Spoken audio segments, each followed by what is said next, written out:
अभी जाता हूं, महाराज गुड़ का लड्डू ले लीजिए। हमने कहा आप खा लीजिए। नहीं महाराज आपके लिए बनाया है। तो हमने कहा हम ही मरे, चीज तुम्हारी। अब पेट तो भरना पड़ता है, कई बार मजबूरियां होती हैं, लेकिन मजबूरी में भी गुरुदेव कहते थे प्रतिकूल भोजन नहीं लेना। अनुकूल मिले तो ठीक, नहीं तो गर्म पानी पी करके आधा लेकर के चले आओ, लेकिन प्रतिकूल भोजन बिल्कुल भी मत करो, क्योंकि हमारी एक बार शरीर पर्याप्ति में कुछ अपर्याप्त हुआ तो हमारी लंबी जिंदगी और कर्म निर्जा सब नष्ट हो जाएंगे। आप देखिए शरीर पर्याप्ति का कमाल। उस शरीर पर्याप्ति में हमारे देश की एक महान नृत्यांगना है, नाम आपको शायद पता होगा, जिसका नाम है सुधा चंद्रन। उसके शरीर में उसका एक पैर ही नहीं है, आधा पैर नहीं, एक पैर ही नहीं है। हाँ, कहाँ से कटा है वो तो सब जानते हैं। अब उसके बाद भी उनके खुद के विल पावर ने उसको देश का सबसे बेहतरीन नृत्यांगना बना दिया। ये पर्याप्ति का सही उपयोग करने का कमाल है। अगर अंदर का आपका विल पावर हो, कब किसको मुख्य करना, कब किसको गौण करना।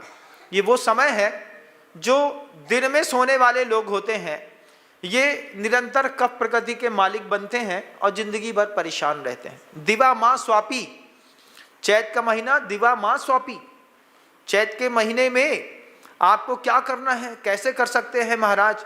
तो यही वो चैत का महीना है कि पानी में जब भी नहाएंगे तो थोड़ा सा नीम की पत्तियों का रस भी निचोड़ करके मिला करके और रगड़ लेना है, फायदा मिलेगा। शरीर पर्याप्ति में फायदा मिलेगा तो आपका जीवन बहुत स्वस्थ रहेगा। शरीर आद्यम खलु धर्म साधनम कर्म वा। कर्म करना हो या धर्म करना हो, बिना शरीर की पर्याप्ति के नहीं हो सकता। भाषा पर्याप्ति का भी कमाल देख लीजिए। भाषा पर्याप्ति का सबसे बेहतरीन कमाल हमारे देश के माननीय प्रधानमंत्री नरेंद्र भाई मोदी ने दिखाया। उनकी हर स्पीच इतनी गंभीरपूर्ण होती है कि उनकी खुद की बनाई हुई स्क्रिप्ट और फिर उनके आईएएस ऑफिसर्स की बनाई हुई स्क्रिप्ट जब वे बोलते हैं तो पूरे विश्व में उसका प्रभाव पड़ता है। और आप बोलते हैं तो घर ही में पड़ जाए महाराज तो बहुत बड़ी बात है। घर में ही प्रभाव नहीं है। क्यों? क्योंकि जो लोग ज़्यादा आवाज़ करते हैं, चाहे वो पुराना स्कूटर हो चाहे पुराने लोग हों, फिर उनकी आवाज़ का कोई वैल्यू नहीं रह जाता। तो आप अपने घर के अंदर अपनी भाषा पर्याप्ति भी बना करके रखिए।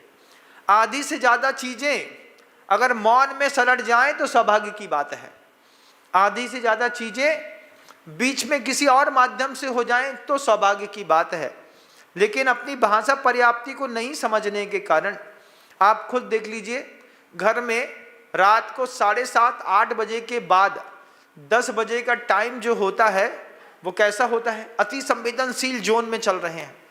क्योंकि जब घर के लोग सब इकट्ठे हो रहे होते हैं, पता नहीं किसका किस बात में किससे कैसा कितना बड़ा झगड़ा हो जाए और उसके बाद नींद आए ना आए क्या पता। जीवन के छिपे हुए कष्ट तो लगे हुए हैं, तो जीवन के उन छिपे हुए कष्टों से बचना हो, जीवन में अपने खुद के शरीर की मिली हुई पर्याप्तियों के ऊपर जरूर ध्यान दीजिएगा। आपकी भाषा पर्याप्ति देख लीजिए। द्विइंद्रियादि सर्वे वक्तारा, 2 इंद्रिय का जो जीव होता है वो भी ट्र ट्र की कुछ ना कुछ आवाज़ निकाल करके अपने होने का एहसास कराता है। लेकिन आप अपने परिवार में अपने होने का एहसास कैसे कराते हैं? अच्छे से, बुरे से, किससे? कभी आपने फील किया है? हम लोग फील करते थे।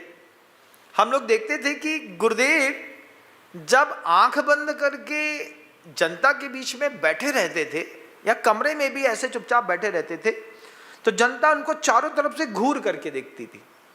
कभी आपने ऐसा सोचा कि हम अपने घर में आंख बंद करके 20 मिनट के लिए बैठ जाएं और घर के लोग हमें जी भर के देख लें? महाराज वो तो जब देखो तब देखते रहते हैं।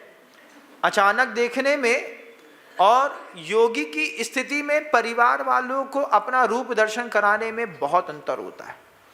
अगर आप एक माला फेरते हुए ऐसे बैठे हैं और आपके उस शरीर को देख करके सामने वाला आपसे इंप्रेशन ले रहा हो कि इसको ध्यान की भी कीमत है, इसको धर्म की भी कीमत है, इसको मंत्र की कीमत है, इसको माला की कीमत है, इसको स्थान की कीमत है। जब आप एक अपना नया इंप्रेशन देते हैं परिवार वालों को, तो परिवार वाले भी आपका जो व्यवहार होता है उसको सही करते हैं।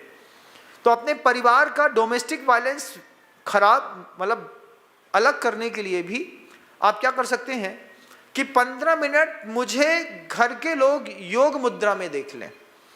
ये योग मुद्रा, आप ऐसे ध्यानस्थ बैठे हैं, मान लो टीवी ही है, आपके डाइनिंग हॉल है, वहां पर सारे काम निपट गए, आप 15 मिनट ऐसे बैठ जाइए।